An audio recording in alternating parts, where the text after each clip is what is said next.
and we will try to interpret them as we go along. So first we want to talk about something that is called a simplex.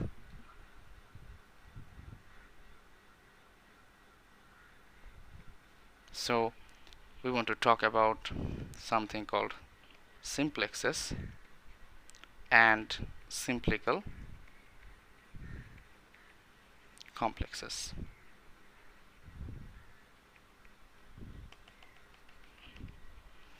So we all know what is a polyhedron, right? A polyhedron was a geometrical figure. Let's say this is a tetrahedron.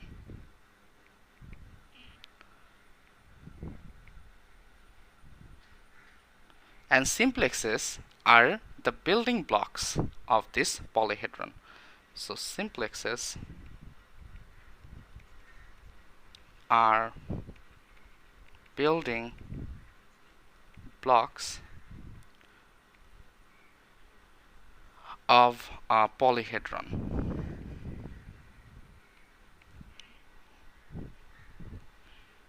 So what are the building blocks of this polyhedron? If you draw this again,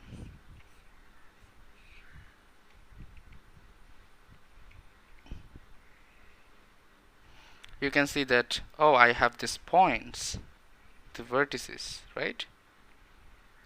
These vertices are there, and to connect those vertices we need these lines or edges, and when we do this connect these vertices with lines, we also get these faces as well.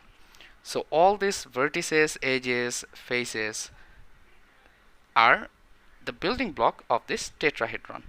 Okay. Similarly, if you consider a line like this,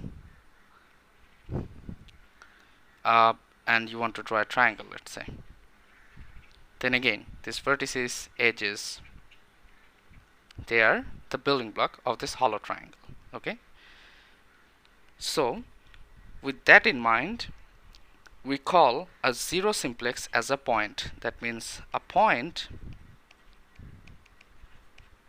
like these vertices is called a zero simplex. You can also think of it as this zero simplex is a zero-dimensional object. Similarly, a line is called a one simplex. You can think, because the line is a one-dimensional object, right? Connecting to zero simplexes. So simplex is a singular thing, and when we say simplexes, we mean it's a plural. So how do we denote that there is a zero simplex? We denote it, let's say this is a point, let's call this P0. Then the zero simplex is denoted by this angle brackets, and the simplex that you want to indicate, P0, over here. Similarly, a one simplex, let's say this is P1 and P2. Then a line which is a one simplex would be denoted by P1, P2. Now you might think that, okay, why don't I use P2, P1 instead of P1, P2? That also indicates this line, right? So you can do that, but if you do that and don't induce something that is called orientation, which we will discuss in a few minutes, if you don't give this line an orientation, by which I mean is that you don't specify any direction. By orientation, for now, think of it as giving it a direction. That means if you want to give a direction like this, it means going from P1 to P2, right? But that's not the same thing as going from P2 to P1. So as long as you don't give an orientation, you can also write this thing P1, P2 as P2, P1. This is only true as long as you don't give it an orientation.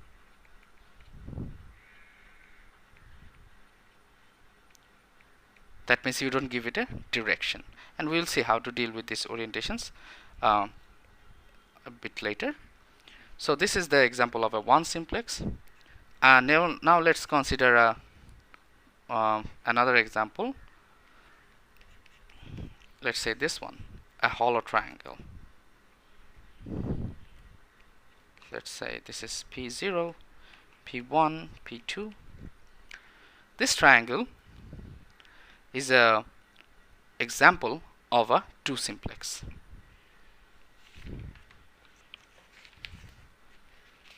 Okay, so this triangle is an example of a 2-simplex. And you can write it as P0, P1, P2. Similarly, a tetrahedron. Oops.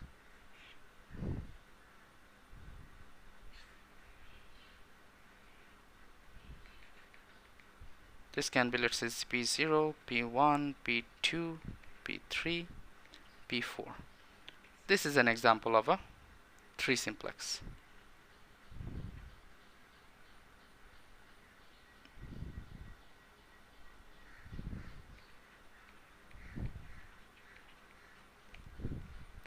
So these are our examples up to 3-dimensional objects, because I cannot draw a 4-dimensional object in a 2-dimensional plane. You can even have more simplices. So in abstract, or in mathematical language, we can write an n simplex as P0, P1, P2, dot dot dot dot dot P of n, like this. Okay.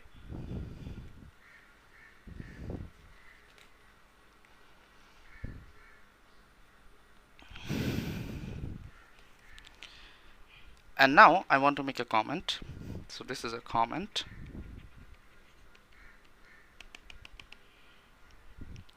Note that for an n simplex, so note that for an n simplex,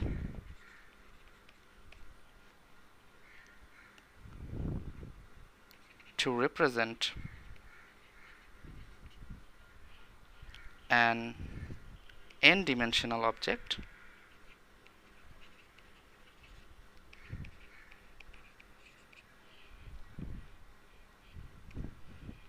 the vertices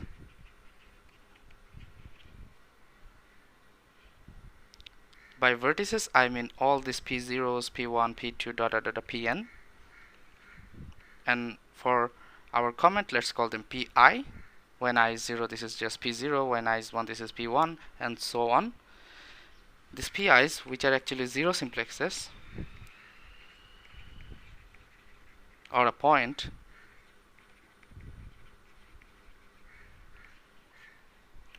they must be geometrically independent.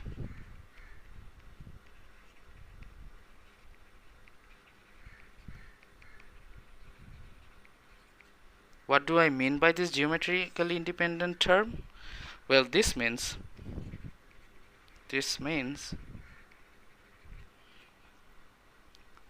no n-1 dimensional plane. Actually they are called hyperplane, but we can also call it as a plane as well. This means no n-1 dimensional plane will contain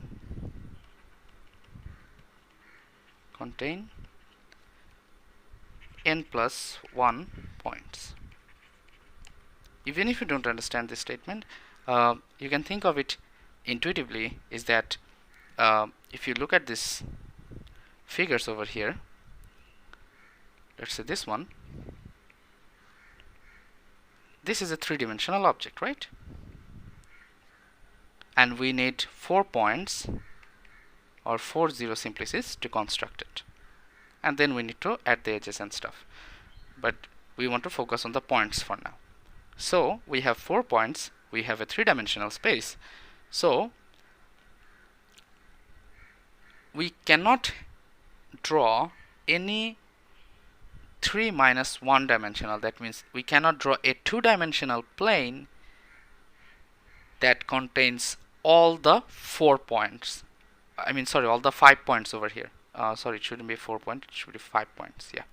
So we cannot draw, so we cannot draw any 3 minus 1, which is a two-dimensional plane that contains all the 5 points, right? Because one of the points will always be, let's say you draw a two-dimensional plane, then even if the 4 points out of the 5 points are on that plane, the other point will always be above that plane or below that plane. Okay, so it cannot contain all the points. Similarly, in this triangle, we have 3 points, and this is a two-dimensional object. So we cannot draw any 2 minus 1, that is 1 dimension. 2 minus 1 means 1, right? So we cannot draw any one-dimensional plane, and you know, one-dimensional plane is just a line. Plane is a generalization. I can also even call you know, n-dimensional planes and stuff. So a one-dimensional plane will just be a line, and we cannot draw a single line that will contain all these 3 points, right? Because if that's the case, then there is no triangle. We are not building a simplex anymore. So that's what we mean by this term, that the vertices are geometrically independent. Okay, so now let's move on.